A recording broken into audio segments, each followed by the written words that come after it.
Okay, so in this problem, we're going to take a look at a car. We're going to let this car have a mass of 1,000 kilograms. This car is going to start out at rest. And we're going to allow this car to accelerate forward over some certain displacement. So we're going to let this thing go down the road about 100 meters forward. Now this car is going to accelerate from rest, and the force that's going to cause it to speed up is in fact just what we're going to say is the force by the engine. Now how that force gets transmitted to the ground, I don't want to get into. But there's this force forward by the engine, 7,000 newtons. Now as far as how friction play into this, or air drag or anything like that, we're not going to play that game quite yet. And all we're going to do in this problem is go through and look for the final velocity of the car. Now the reality here is you already know how to find the final velocity of the car using kinematics and force. But we're going to do this using energy and really applying kinetic energy to this situation. So we know a couple of things here. The first thing, because we're talking about the kinetic energy of the car, it's probably obvious we're going to be dealing with kinetic energy, which we know is 1/2 mass times velocity squared. Now where that energy is going to come from, we'll get to in a little bit here. But since we've got this car here, we've shown one of the forces acting on the car. Let's go through and show all the forces acting on this car because, of course, as always, we need a complete free body diagram for this vehicle.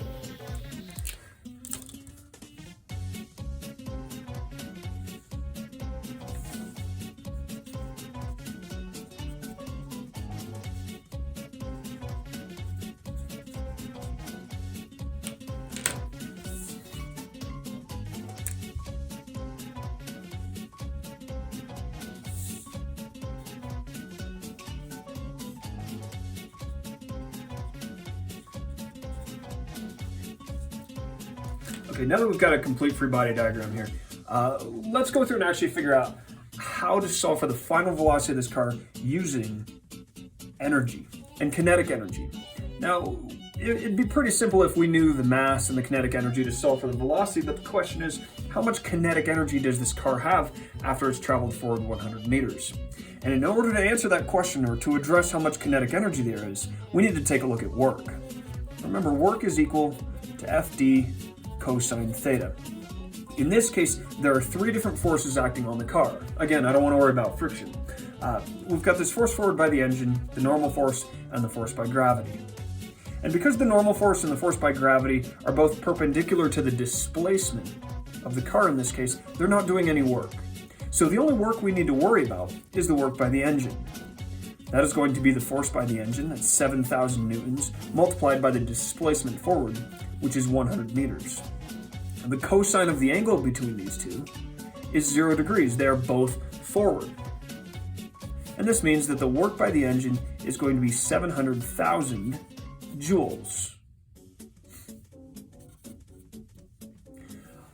I want to talk now about what work really is. Remember, work is the transfer of energy from one form or object to another. And in this case, what's happening is energy from the engine, or really stored in the fuel, is being burned. Its chemical bonds are being broken, and that chemical energy is turning into thermal energy inside the engine, which heats up the engine, which causes a whole bunch of fancy things to happen, which ultimately results in the kinetic energy of the car. So really what's happening here is the work by the engine is becoming kinetic energy. So in this problem, the work by the engine is equal to the final kinetic energy of the car. It starts with no kinetic energy because it's not moving. There's 0 velocity. And as time goes on, it builds up kinetic energy. So if we simply take this and set it equal to our kinetic energy term, we should be able to solve for the final velocity of the car.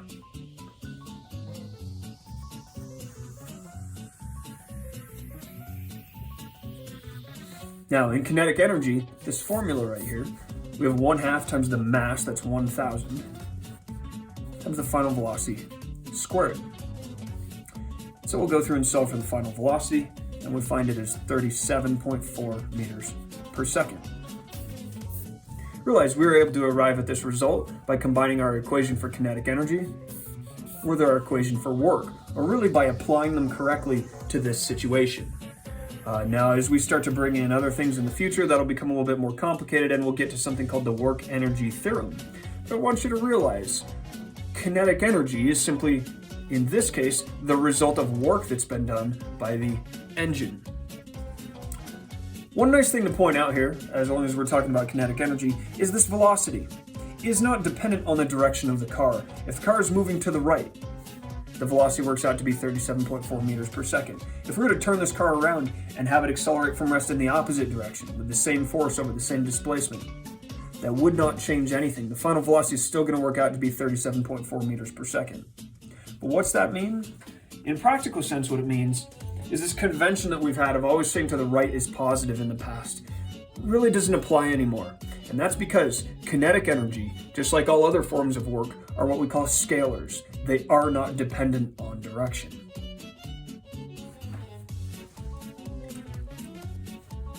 So this is a real nice example of how we can take and create a tie or a connection between work and kinetic energy. And that's how we find the kinetic energy of a car.